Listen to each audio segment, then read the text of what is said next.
Hey, good afternoon. Y'all give me a second. I'm gonna go check on these puppies.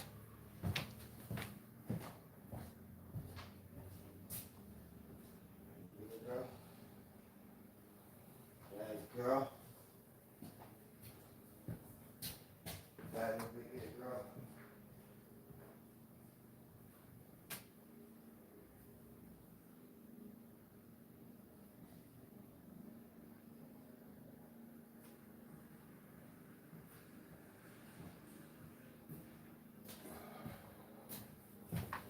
Okay, y'all apologize for that.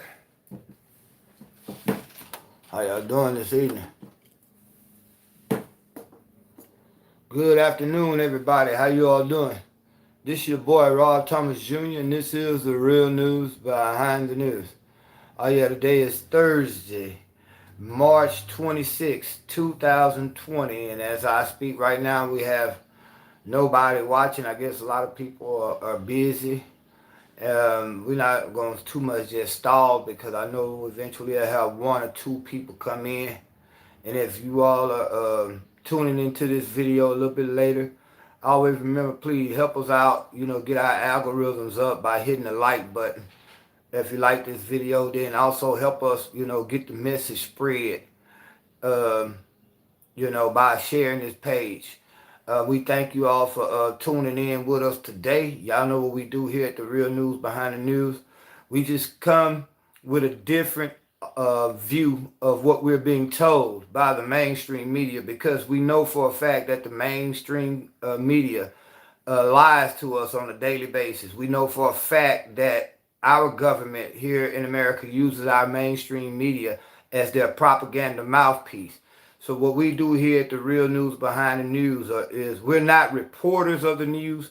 We just give our commentary on the news based upon the facts, the research, history, and all those types of things. So again, we're going to get ready to start going off into it. I would like to try to get a few more people. Hey, you all leave your comments as we go along. That way I can try to read them, and it adds to the dialogue. It's just not me, some Negro sitting up here talking, you know, to an audience. I would love you all's participation. That's how we create dialogue.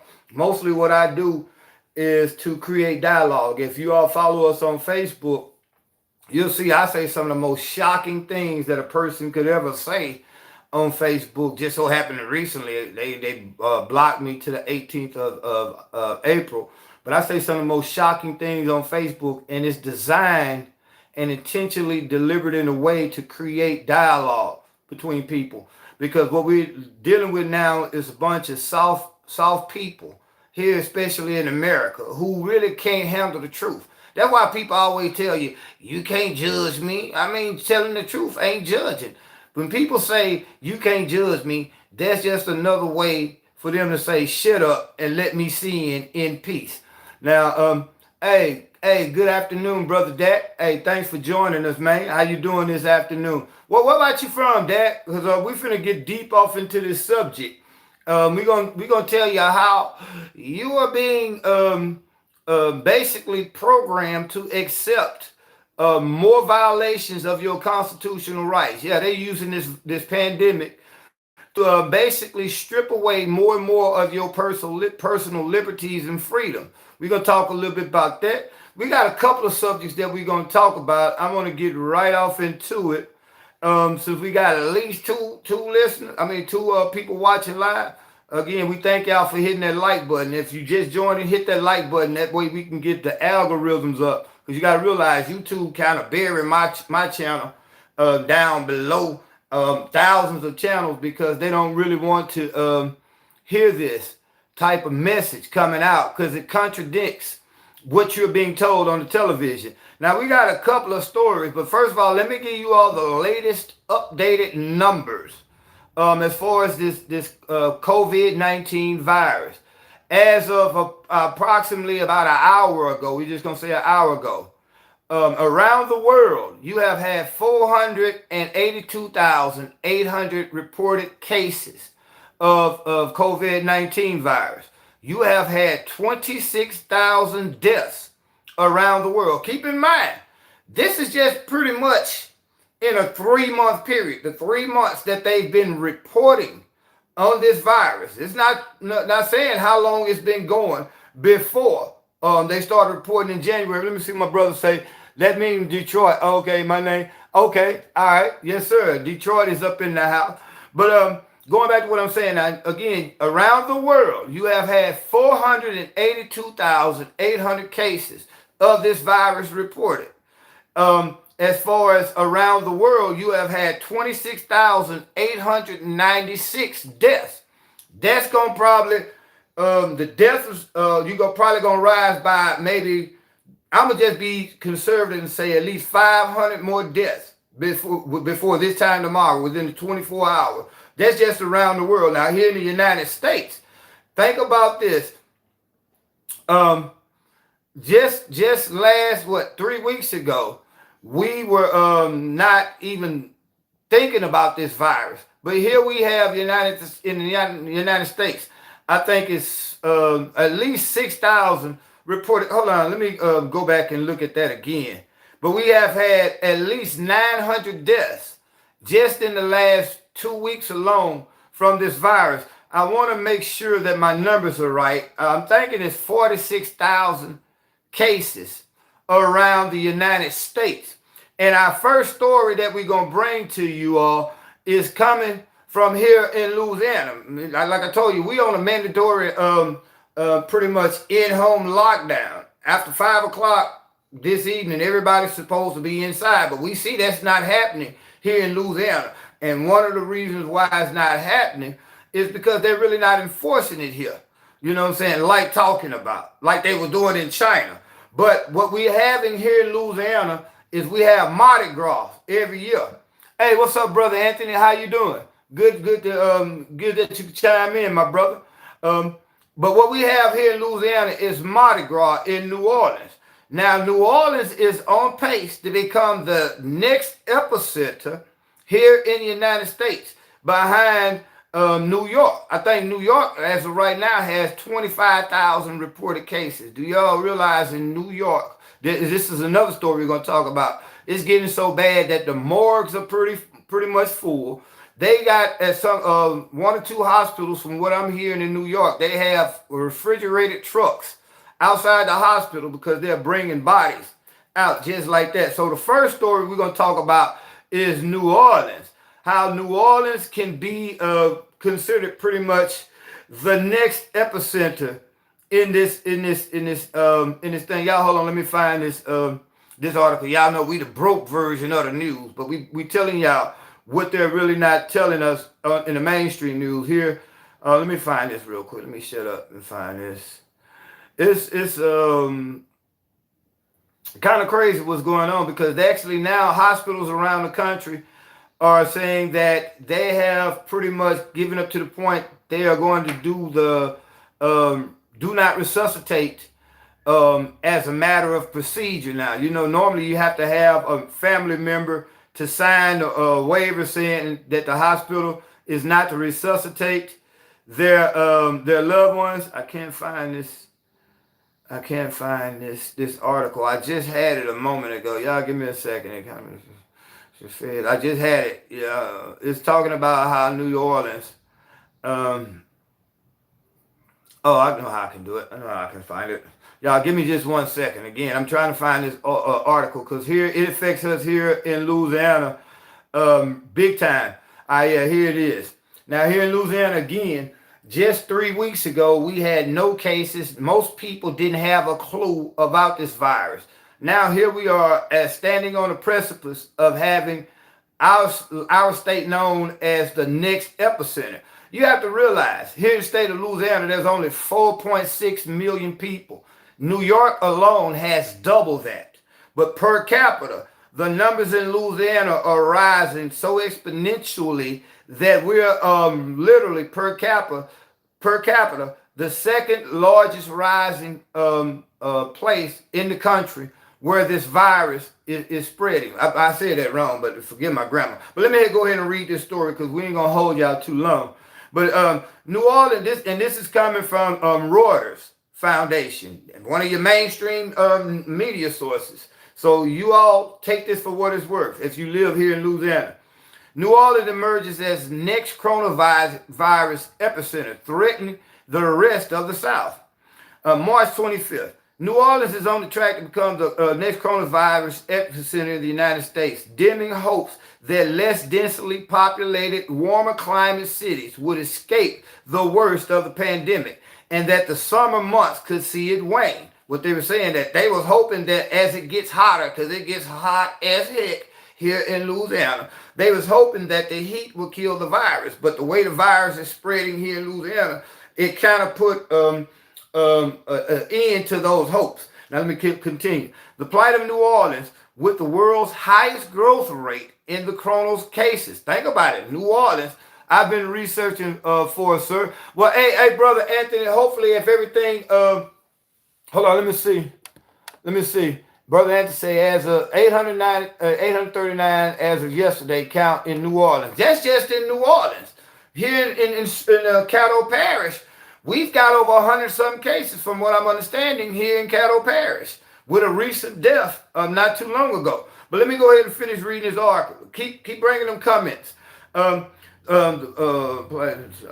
The plight of New Orleans with the world's highest growth rate also raises fears that the city may become a powerful catalyst in spreading the virus across the south of the country.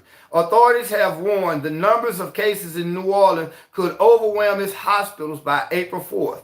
New Orleans is the biggest city in Louisiana, the state with the third highest caseload of coronavirus in the United States on a per capita basis after the major epicenters of New York and Washington. The growth rate in Louisiana tops all others, according to the University of Louisiana at Lafayette analysis of global data, with the number of cases rising by 30% in the 24 hours before noon on Wednesday. On Tuesday, U.S. President Donald Trump issued major federal disaster declaration for the state, freeing federal funds and resources. Some 70% of Louisiana's 1,795 confirmed cases to date are in New Orleans metro area. The culprit for the rapid spread of the coronavirus in the Big Easy, some blame on Carnival. Mardi Gras was the perfect storm. It provided the perfect condition for the spread of the virus, said Dr. Rebecca G., who until January was the health secretary for Louisiana and now heads up the Louisiana State University Healthcare Service Division. She noted that Fat Tuesday fell on February 25th when the virus was already in the United States, but before the Centers for Disease Control and Prevention and national leaders had raised the alarm because they was too busy dumping their stocks, trying to make some money. For America. New Orleans has had its normal level of celebration, which involved people congregating in large crowds and some 1.4 million tourists, G said. We shared drink cups. We shared each other's space in the crowd. People were in close contact, catching bees. Now, it is clear now that people also caught coronavirus. We're going to stop that story right there. I'm going to put a link up to that story, plus every other story that we do a little bit later. But what we have here in Louisiana is the city of New Orleans basically became a melting pot for the virus. Because again, during Mardi Gras, you had millions of people coming from outside of the state, plus hundreds of thousands of people, from different parts of the state coming down there for Carnival and Mardi Gras. And what happened, the virus was already here. So now you had the perfect breeding ground for this virus. So people who are saying that this virus is not serious, think about, again, Louisiana with a population of 4.6 million is on pace to outdo Italy, New York. This is how fast this virus is spreading in Louisiana, along with herpes, syphilis, gonorrhea, because we know what in Louisiana, we do not take precautions. I'm just being real. I hate to say this about my state. We do not take precautions in Louisiana. That's why we have the highest STD rate in the state. But hopefully people will start taking this virus serious here in our state and protect yourself.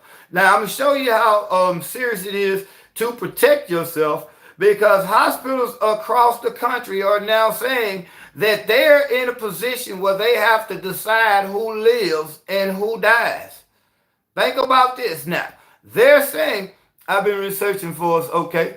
They're saying here in America, it's going to be left up to the doctors, not the family of patients, but it's going to be left up to the doctors to decide who lives or dies, because hospitals around the country are not prepared for the influx of patients that they're about to see. New York is almost, like they say, New York has only 1,800 ICU beds, but already New York has over 25,000 cases of this virus. So now they're going to have to decide who is going to be able to, who's more worthy of saving. This 23-year-old man who has potential to produce and be productive in our economy, or your grandmother who's 75 years old and, well, Lord bless her, she done lived a long life, but granted, we got to give this ventilator over here to boom boom. You see what I'm saying? This is the situation we are now. Again, the hospitals around the country, and I'm not going to read this whole article. I'll tell you where it is, and again, I'll share this article in another post. But it comes from the Anchorage Daily News. And the whole thing is telling us that the hospitals are now in a position where they have to decide who lives or dies by initiating a do not resuscitate orders universally around the country. Let me briefly read a little bit more of this.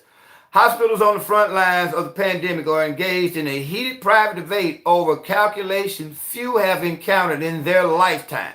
How to weigh the save at all cost approach and to resuscitating a dying patient against the real danger of exposing doctors and nurses to the contagion of coronavirus. The conversations are driven by the realization that the risk to staff amid dwindling stores of protective equipment such as masks, gowns, and gloves may be too great to justify the conventional response when a patient colds and their heart and breathing stops. Northwestern Memorial Hospital in Chicago has been discussing a universal do not resuscitate policy for infected patients regardless of the wishes of the patient or their family members. A wrenching decision to prioritize the lives of many over one. Didn't Jesus say it's better that one person die for the whole benefit of a group? Well, this is what they're basically telling you. And I'm not going to read too much more of that article again. It's from the Anchorage Daily News.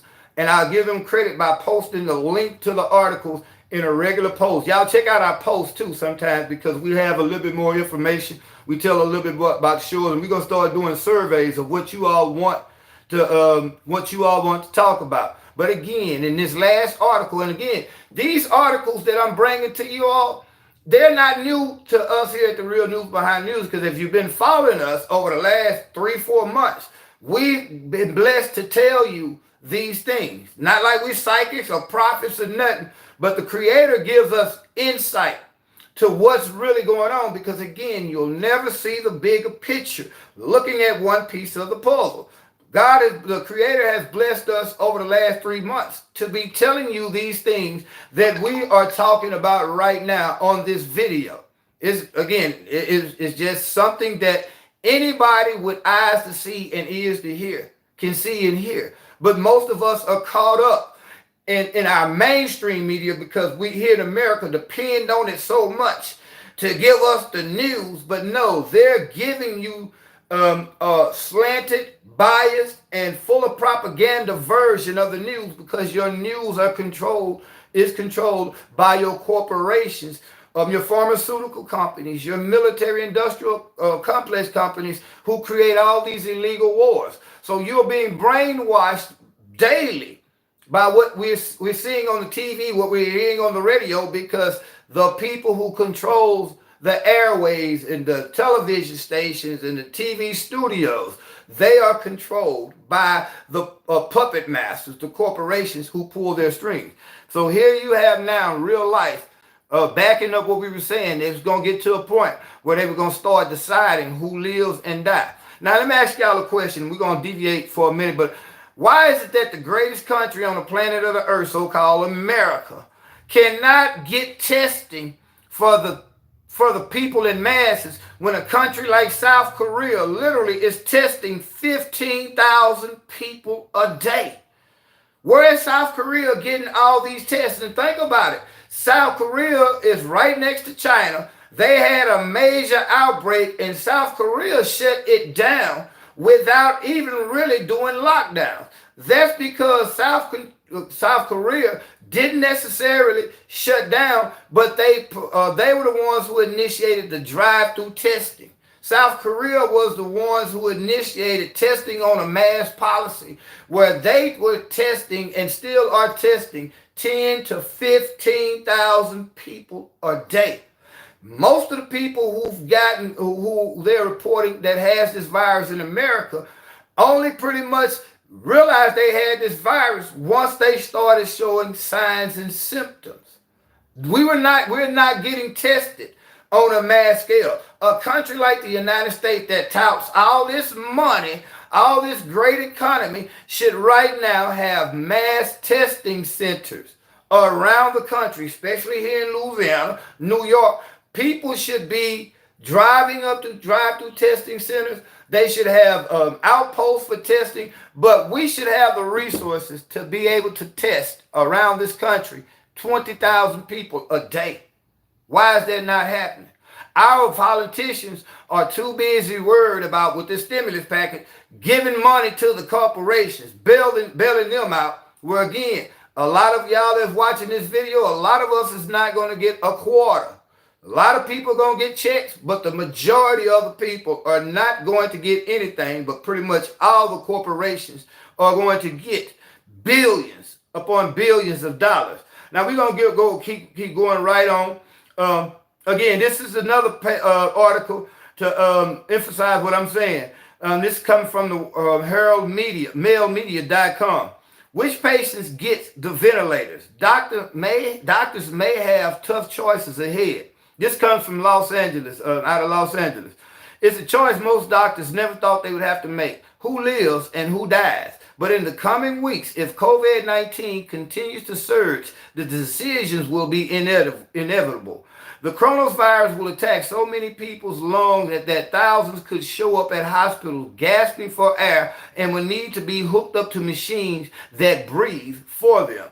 But there won't be enough ventilators for everyone, forcing doctors to make impossible calls about who lives or which lives to save. You have an 80-year-old woman, just the example that I was just giving you all. You have an 80-year-old woman and a 20-year-old, both need a vent, and you only have one. What do you do? Said Dr. Christopher Caldwell, the chief of emergency medicine at Zuckerberg San Francisco General Hospital and Trauma Center. Across the U.S., there could be as many as 31 patients requiring ventilation for every machine available. Think about that. For every one machine, there might be 31 patients waiting on that machine. Again, but we live in the most advanced country in human civilization. You see what I'm saying? All right, let me go ahead and read. You across the U.S. there could be as many as 31 patients requiring ventilation for every machine available, according to one article published this week in the New England Journal of Medicine. The shortage could be just as severe in California. Again, these are your mainstream sources, but I'm giving you the truth behind this and showing you the severity of what it is that we're dealing with. Statewide, there are about 9,500 ventilators, a total that includes recent additions made by state leaders and others in anticipation of increased numbers of COVID-19 patients. The federal government national stockpile, which states can tap when their local supply run low, has an additional 16,000. Governor Gavin Newsom has not said how many ventilators he thinks California will ultimately require, but studies in China found that between 2% and 6% of people with COVID-19 needs ventilators. So that's from 2 to 6 out of every 10 people that come to that hospital with this virus is going to need a ventilator. But what if they only have one? So it could be catastrophic, said Dr. Robert Winters, an infectious disease doctor in Los Angeles. Doctors will have to resort to wartime-like triage to determine whom to put on the ventilators and whom they turn away. In Italy, hospitals have been forced to deny potentially life-saving treatment to older, frailer people due to a shortage of machines, meaning that grandma has to go. You know what I'm saying? And it's crazy. Now, let me show you how this is going to affect black people. Black people are probably going to be some of the lower on the totem pole, because when you look at the fact that a lot of us don't have insurance, think about it. If you have a 60-year-old older white male who has pretty much a good health insurance plan, he has a nice lump sum in his retirement, he has money in the bank, cash on hand, and he's well set financially, they might take that ventilator from a 32-year-old black man and give it to this man here. Especially if this 32-year-old black man just say happens to be on welfare, don't have insurance. He might be a convicted felon who's not, in the eyes of the system, not even worthy of considering this, because he can't even get a job to produce and contribute to the economy. I'm using that as a far-fetched scenario, but it's not that far-fetched. Black people are going to wind up on the losing end of this when you start winding up at these hospitals, especially those of us with no form or no type of insurance. I thank God that if I don't have nothing else, at least God has blessed me with health and life insurance. You know, I'm trying to make sure that if anything happens to me, no matter if I'm 102 years old, my son is going to be taken care of. So even when I can't afford, you know what I'm saying, to buy food, I'm going to make sure that health insurance policy, that life insurance policy is paid for. But a lot of black people and a lot of poor whites, a lot of poor people don't have insurance. So when it comes to making that decision, you got to realize economics and social status and class is going to play a big part in this thing. Now, we're going to deviate from script. We're just going to talk a little bit. Before we end this video, man, we hope that you all share this video, man, with everybody. Hit that thumbs up button, man. Hit the like button as much as you can on every one of our videos. Because again, YouTube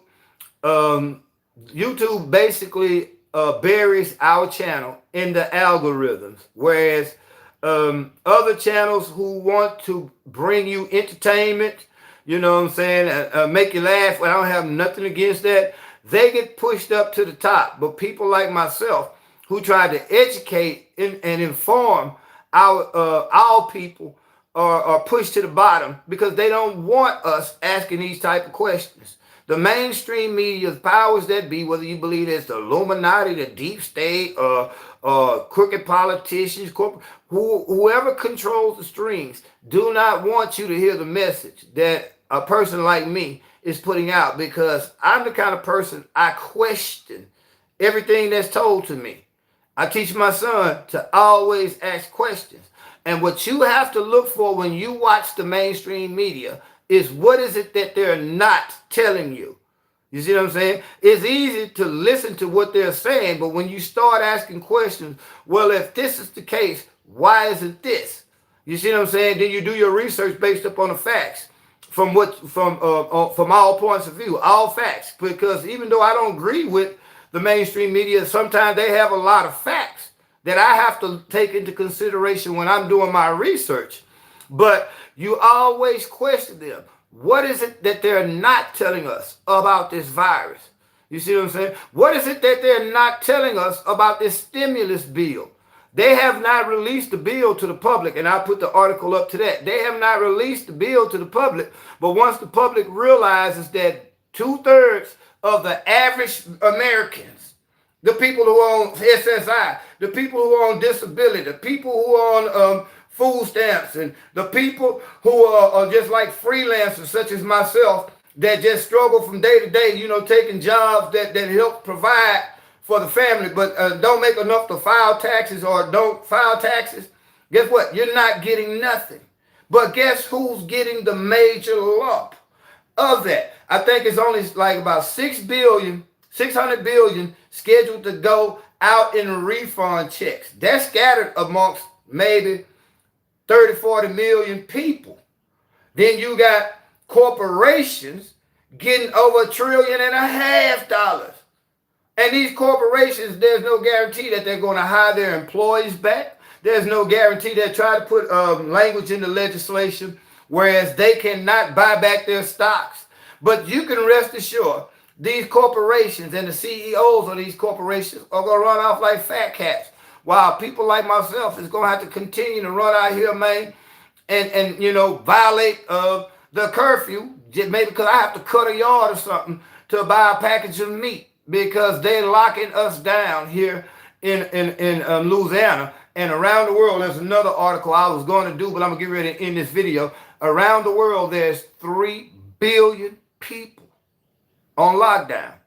There's only 7.6 billion people on the planet. There's 3 billion people in lockdown, y'all. If you once thought this virus was not serious, now I think it's time that you take it serious, because we're seeing cases here in Louisiana rise exponentially. If you notice, it's almost doubling or tripling in some cases overnight, man. This virus is dead serious, y'all. Let's take it serious, man. Especially here in Louisiana, man. I know here in Shreveport, man, we love to claim Ratchet City, but this is not the time. This is not the time to be promiscuous or to be rebellious and just say forget the in-house isolation, forget the curfew. No, this is the time that we actually need to take responsibility, because this virus is spreading faster than what they're actually telling us. Because you got to realize how many people around here right now think that they just might have a case of the flu and really have this virus. And they don't realize it until they show up at the hospital, can't breathe. And they're basically on the verge of having pneumonia, and their lungs are being crystallized by this virus. Think of how many people have spread this virus from the Mardi Gras. How many people went to the Mardi Gras and went to various places in the United States and spread this virus? Think about that. Think about how many of them millions of people who were down there in Mardi Gras then went somewhere else. And each one of them then probably, let's say out of that million, 10,000 caught this virus. And now they're going in 10,000 different locations across the country, and they're spreading it. This is how fast this virus is spreading. To the point, New York is saying they're expecting half the people in that state to contract this virus. California is saying they're expecting over 20,000 cases in the next few days. Louisiana is seeing our case rise by at least 100, our state cases rise by 100 to 200 every day. This thing is serious, y'all. And again, it's so serious to the point they're actually taking away more and more of your rights. Because again, even the doctor said now, we don't care what the patients say or the individual say. It's up to us to decide who lives or dies. Around the country, they're telling you, like in Chicago right now, they're saying that you cannot even come outside to exercise. They're shutting all the parks down, and you do so at the risk of being arrested. They're literally saying right now, if you know that you have this virus and you go out and you infect somebody with the new laws, you can be charged under terrorism. Literally. These are the laws that are being passed under the guise of this virus. This is how serious it is. But at the same time, they're using this virus to pass these laws to take away more and more of your rights. Because if the Creator blesses us and we get a handle on the virus, which they are now saying that might be seasonal, just like the flu, go around every certain part of the year. They're saying now that this is what we might have to deal with. If that's the case, you're looking at almost 500,000 people dying every year from this virus that keeps reoccurring. But they're using this virus to take away more and more of your rights. And guess what? If we do get control of the virus, those laws still remain in effect. Those laws never change. So when they tell you, if you go out there and they say, well, you need to be at the house because we think you have this virus, and you go out there to the grocery store and you cough on somebody, you can be charged as a terrorist. This is no joke. These are literal laws, and I have the material. And again, I'll post the links in a post. Y'all be looking for that shortly. But this is what they're telling us. These laws gonna stay here, just like with 9/11, they used that to pass the Patriot Act. Yeah, this is what we're dealing with. But hey, y'all, I'm gonna get ready to end this video. I need to go out and try to take care of a few things. Hopefully, I can make something happen for a lot of people here in my city by educating them and around the world. But I thank you all who watched this video. Keep subscribing, keep sharing. Most importantly, keep hitting that thumbs up. Share this on your Facebook page, man. Also, share it on your Twitter account. If you can, I don't know how you can do it on Instagram, but share this video. And again, we need you all's comments. So if you happen to watch this video now, even though it's not live, leave a comment. I'll see it and I'll address it. But until y'all see me on another video, I'm gonna have to end this because I've got to try to make some appointment somewhere. But y'all be blessed.